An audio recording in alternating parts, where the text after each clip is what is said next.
Eto, sabi kasi rito, no? Siyempre, punta na tayo dito sa ating susunod na talakayin. At siyempre, magandang gabi po sa lahat. No? Sa mga bagong dating dito sa Birahan PH, maraming salamat. Kung inyong maganda kung ilalike nyo na. No? Total, mga tropa pips naman tayo dito. Siyempre, batiin natin yung mga bagong dating. Si Boss Alexander Versosa, Boss Danilo Abrera, si Ma'am Chaicher na si Reza Force, Ma'am Chaicher, si Ma'am Annalyn Ando, si Ma'am May, ayan, si Ma'am May Kasiguran, sino pa? MS Paming, si Ma'am Yayaning nakita ko rin kanina, si Ma'am si Lek, ayan, and then syempre, sino pa?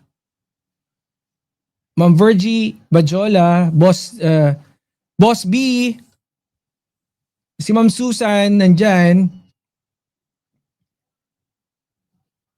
si Ma'am Chloe Fer Lopez.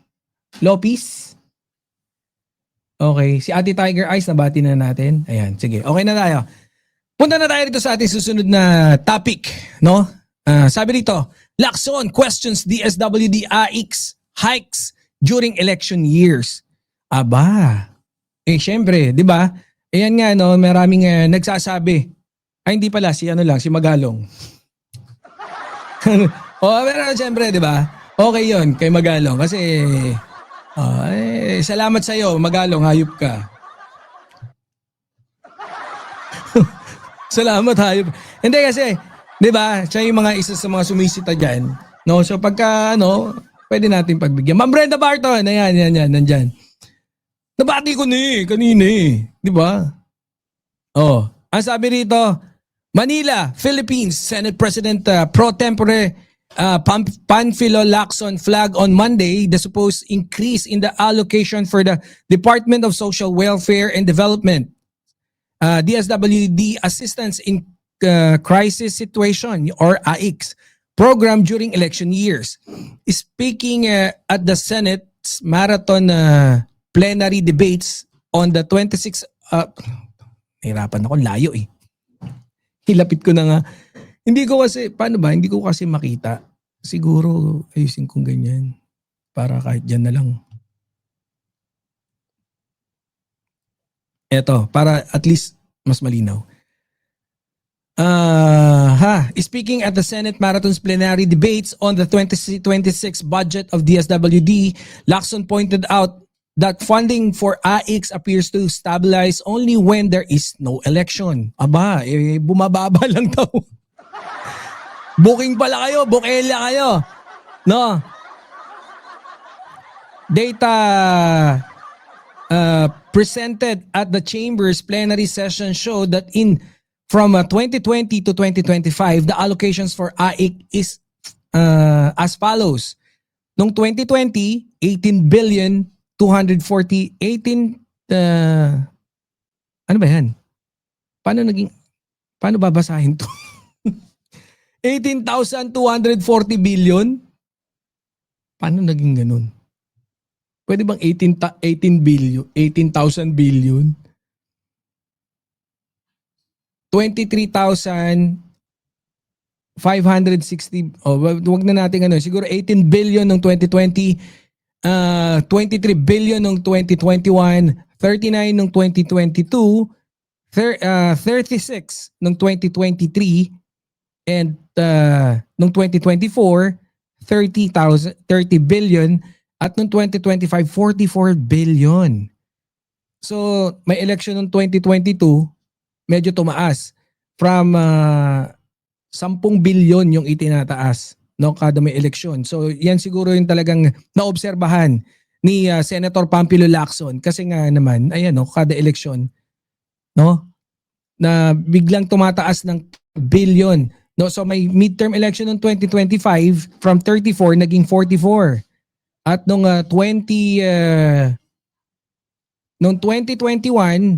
before election 23 billion naging 39 billion. Yung isang magandang halimbawa diyan is noong 2020 18 billion, noong 2021 tumaas lang siya ng almost 5 billion lang yung itinaas. Compared dun sa 2022 na kung saan from 2021 to 2022, ang itinaas niya is almost ilan yan? Oh, sobrang dami. More than 10 billion yung itinaas. 16 as a matter of fact. Yan. 16 billion. And then nag-stabilize siya. Medyo mas bumababang nga noong 2023 kung saan Pangulo na si PBBM. And then afterwards, ayan, noong 2024, bumaba ulit from 36 to 24. Unfortunately, umangat noong 2025. So yan yung nasilip ni Senator Pampilo Lacson. At ang sabi niya rito, Lacson noted that funding ballooned in 2022 and 2025, both of which were election years. Senator Pia Cayetano, who was speaking on behalf of the DSWD as budget sponsor, said there might be legislators who requested a budget increase during election years. From what I saw this year, since I only had handled the DSWD budget this year, the DSWD's request was really there.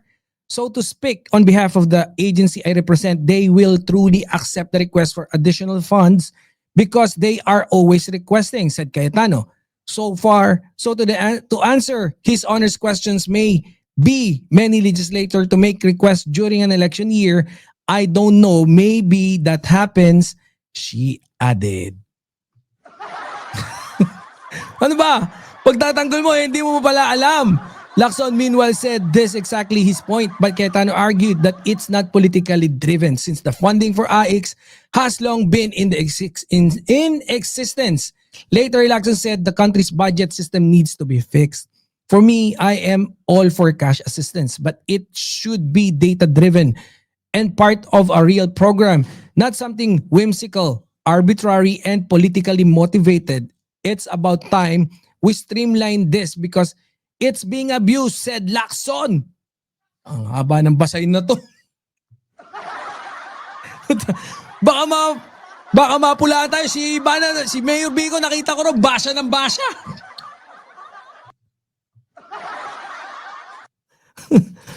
Pero, ayan pero maganda rito, napag-alaman natin, pabor naman daw si Senator Lacson pagdating dyan sa monetary assistance, no? And yun nga ang sinasabing tumaas. Ang problema lang dito kasi makikita natin kung anong distrito yung tumaas.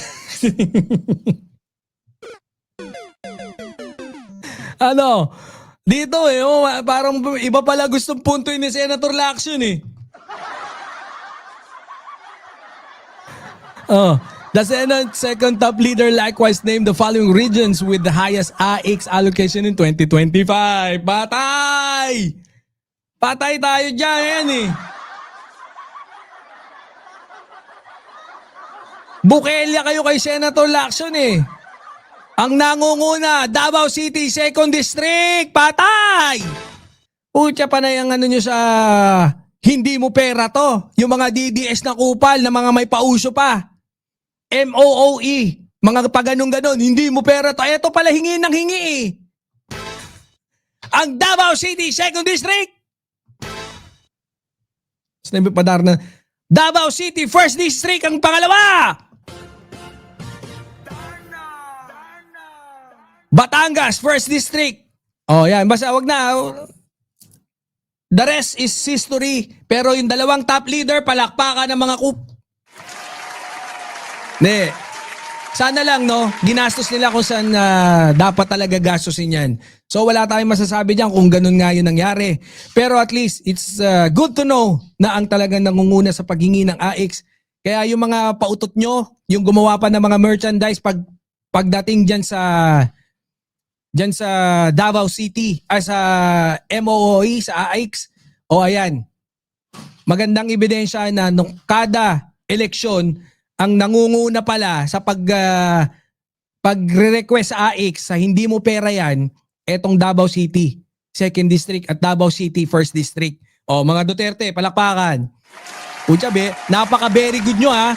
sa pagmukbang ng pera, ang gagaling nyo, hayop kayo. Ayan, sana, kung naging maganda yung paggamit, sige, palakpakan.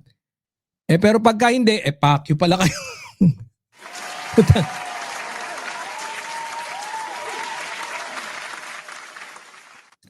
'Di ba? Kung saan proud na proud pa tong si Mayor 'di ba? Si Mayor Baste ng Davao na kung saan nilangaw daw pag pumupunta si PBBM doon, nilalangaw daw. Yan ang kanilang laging claim, no? Tuloy natin dito. I seek to provide immediate temporarily financial and material aid to individuals. Asan na yung natin? I-forma na natin ditong ganyan. Seek to provide immediate temporary financial and material aid to individuals and families facing crises such as medical emergencies, funeral needs, and educational or other support services. According to the SWD, it functions as a social safety net offering direct assistance, psychosocial support, and referrals for services such as medical, legal, and temporary shelter. Okay naman, maganda naman talaga yung adikain yan. Ako gusto ko rin naman yan, pabor ako dyan. No? So, ayan. Alam nyo na kaya kayo, easy lang kayo, yung mga kupal dyan. Na gumagawa pa ng merchandise na t-shirt. Shoutout sa'yo, Joey. Lang niya, Lakas mo, Tapos yung pala, anak ng teteng, sige. Punta na tayo doon sa ating susunod na talakayin. Pero syempre, bago tayo pumalaot doon sa ating pangatlong topic, syempre, batian muna. Ayan. Magandang gabi kay Boss Ray Go Adventure. Parang familiar alam nyo kasi medyo nagbago no? So hindi natin masyado makita kung ano yung si Ma'am Ray Ann. Okay, Ma'am Ray Ann, shout out. Si Boss sino ba? Si Ma'am Chaicher, nabati na natin. Si Boss John Jace, syempre shout out sa'yo. And Tita May Downs! Kita mo, may padarna na tayo. Napasok na natin yung darna natin dito. Ma'am BMB Glenda, shout out. Ma'am Mary Cachola, ayan. Si Ma'am Jinky.